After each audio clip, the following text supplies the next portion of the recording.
We're standing at the mouth of the Moss Landing in the center of the Monterey Bay area. The oceans that you see behind us are considered a sanctuary. The Cartel has bought the fishing licenses, trawlers, and permits from San Francisco to the Mexican border and have put them in a pool in which the local fishermen can no longer compete. This certainly feeds the cartels. You've got the Packards with testing of ocean-fed fish in huge bins offshore. In fact, I understand that they're one of the biggest fishing outfits that collect bluefin tuna, which is almost outlawed by most of the American fishermen in these parts. The independent fishing community has been devastated by design. Again, the cartels using the so-called for the good of the world, the cartels are sucking up every bit of industry, every bit of assets.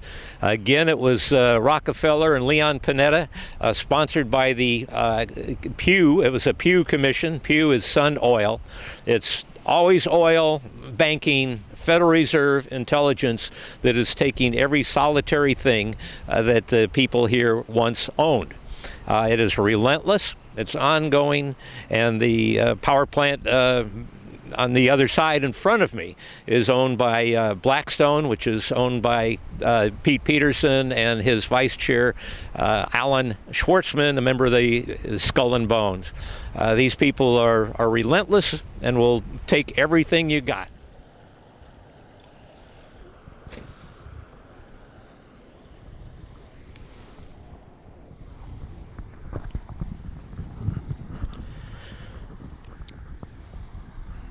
This is an area owned and controlled lock, stock, and barrel by the cartels. We're looking at the Blackstone-owned power plants that has contracts with PG&E. PG&E is the providers for electricity and gas in the northern part of California. And they contract with ICLEI, which is a front for the World Bank, and they're actively conforming all the laws in preparation for a North American Union. They are presently installing what they call smart meters throughout the state, and those actually monitor every device that is generating electricity in your home.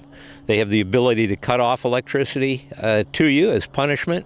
They can increase bills without your knowledge because it's all digital. There's no constant read that you have control over. These are truly the robber barons of the 21st century. These are truly the 20th century robber barons. Their greed is insatiable, and they will not be content until they cull the world, which has been advocated by the largest landowner in the United States, which is Ted Turner. He stated he'd like to see a world population of 250 to 300 million people.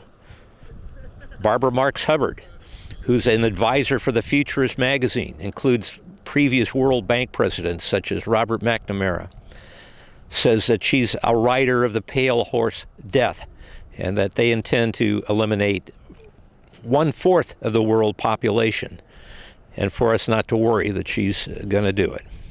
Yeah, a lot of people are not familiar that they are really peons in this world here, this feudalistic Monterey Bay area.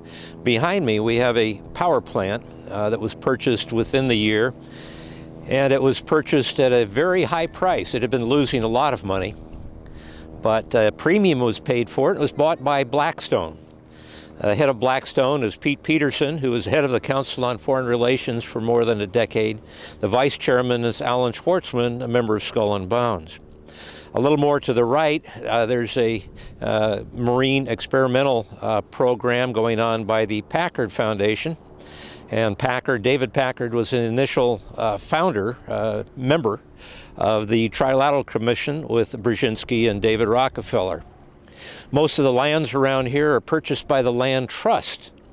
Again, it takes the property off the tax rolls and puts it into the hands of the cartels once again.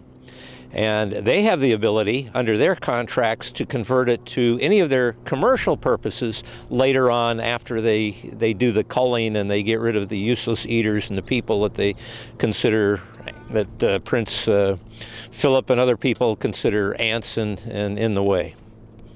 But once again, this is in Moss Landing in the center of the Monterey Bay area.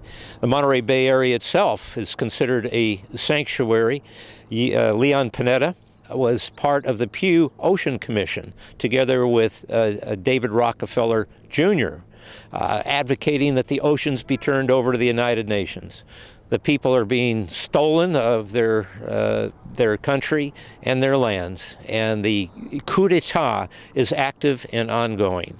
The soft kill continues with the chemtrails and with the fluoridated water and the sterolins put into foods, and the people's will seems to be resisted with the exception of a handful, the Paul Reveres, that are waking the people up. All they need to do is look at their history, look in the sky, look at who's doing it to them, and stop the killing and return themselves to individuals with real rights and demand their freedom. Behind me is a research center. Again, it's off the tax rolls, and that's put together by Packard. And again, they're testing to develop harvestable fish that are pinned. At the same time, competing with the independent fishermen, preventing them from doing their regular catches. The fishing permits from San Francisco to the Mexican border have been pooled and purchased by the billionaires, and they will be the ones that will be able to compete to use those drawing rights for their harvest. They bought the trawlers from that stretch of land also, putting many fishermen out of business and on the tax rolls, on the welfare rolls. Many of them, several of them, in fact, in this harbor within the last 8 weeks have committed suicide because of the economic disaster brought to them. But at the same time, we see Wall Street reaching ever higher peaks as the cartelist, people in charge of the cartels, continue to consolidate and take over every single human action that the people used to choose for themselves. They are no longer independent. They're being put into a new serfdom, a new feudalism, technological feudalism, and at the same time being sterilized, and their behavior is being modified through contaminants put into the water. It is the largest town in the Santa Cruz area. They have voted to put in, the city council voted to put in the fluoride when the people voted a majority not to. The people are being force-fed fluoride, and from the skies here, we are being dumped on constantly in an accelerated form, especially over the last 3 or 4 weeks, with the contaminants of aluminum and barium. This is a coup d'etat. This is a revolution that's taking place here, more exact and more deadly than what's going on in Northern Africa or the Middle East. The coup is happening both at the city council level, where they are meeting the contracts that they have made with the Front for the World Bank called ICLEI, and they have no intention on going any other direction.